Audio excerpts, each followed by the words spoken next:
चलिए बच्चों, अब आगे बढ़ते हैं।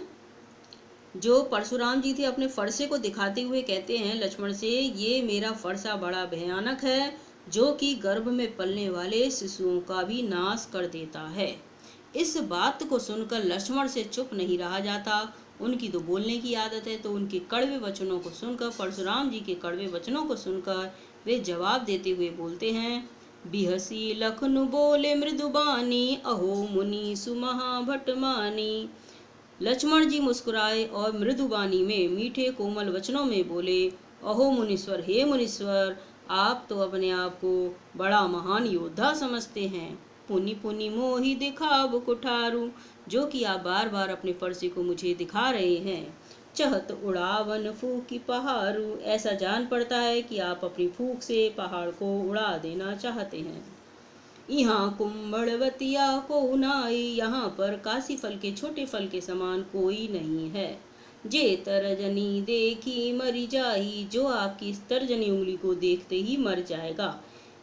कुंभड़वतिया काशी फल के छोटे फल को कहा जाता है और तर्जनी उंगली का इस्तेमाल किसी की ओर इशारा करने के लिए किया जाता है।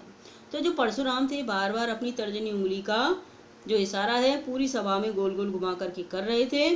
तो लक्ष्मण जी कहने लगे कि आपकी इस तर्जनी उंगली को देख कर ही कोई मर जाएगा, ऐसा कोई यहाँ पर काशी फल के छोटे फल के समान नहीं है।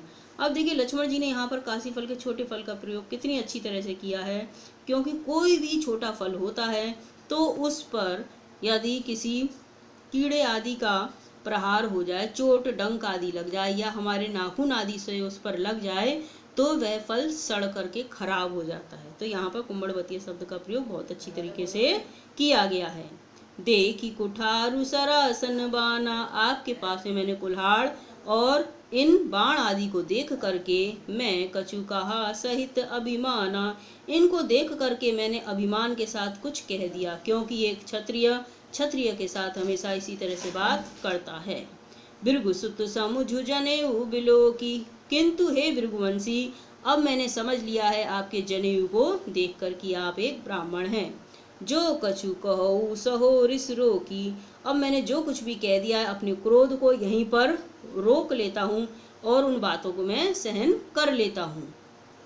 सुर मही सुर हरिजन अरु गाई, हमारे कुल में सुर यानी देवता पर, महिसुर ब्राह्मण पर, हरिजन हरि के भक्त पर, अरु गाई और गाय पर, हमरे कुल इन्ह पर न सुराई, हमारे कुल में इन पर सुराई यानी वीरता आदि दिखाई नहीं जाती है।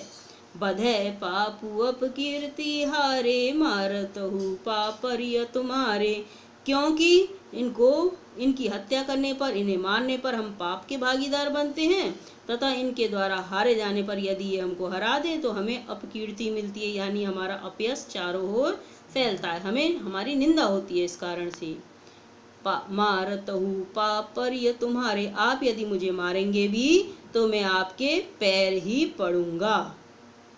कोटि कुलीस सम वचन तुम्हारा, हे मुनीश्वर, आपका तो एक एक वचन किसके समान है? वज्र के समान है, कठोर वज्र के समान है। व्यर्थ दरऊ धनुबान कुठारा, आपने तो बेकार में ही ये धनुष बाण और फरसा आदि धारण कर रखे हैं। जो बिलो की अनुचित कहेऊ क्षमऊ महामुनि धीर, सुनी सरोस भृगुवंश मणि बोले गिरा गंभीर। फिर वे आगे कहने लगे कि हे महामुनि, आपको मुझे क्षमा कर दीजिए, मैंने आपके साथ कोई भी ऐसा वैसा अनुचित वचन आदि बोल दिया हो, आपके पास ये जो सब आपने धारण कर रखा है धनुष बाण कुठार को देखकर मैंने कुछ अनुचित कहा हो तो उसके लिए मैं आपसे क्षमा चाहता हूँ, आप मुझे क्षमा कीजिए। यह सुनकर सुनी सरोस, यह सुनकर जो भृगुवंश के परशुराम जी थे उनका क्रोध और बढ़ गया। तो वे गंभीर वाणी में, गिरा गंभीर, गिरा का अर्थ होता है स्वर, गंभीर यानी गंभीर, गंभीर स्वर में लक्ष्मण से बोले। अब वे क्या बोले ये हम आगे देखेंगे। अब इसके बारे में हम जान लेते हैं इसका काव्य सौंदर्य आखिर क्या है। भाषा तो आप जान ही गए हैं, इसमें अवधी भाषा का प्रयोग हुआ है। संवादात्मक शैली है तथा व्यंग्यात्मक शैली है, क्योंकि लक्ष्मण जी यहाँ पर व्यंग प्रस्तुत कर रहे हैं। इनका अच्छी तरह से शैलियों का इसमें सामंजस्य देखने को मिलता है। चौपाई तथा दोहा छंद का प्रयोग है। चौपाई ऊपर की तरफ है आपका और दोहा इन दो पंक्तियों में नजर आ रहा है आपको, ठीक है। और यहाँ एक शब्द आपका आया था सम, कोटि कुली से सम। सम कहाँ रहता है? उपमा अलंकार में रहता है। यहाँ उपमा अलंकार देख सकते हैं आप।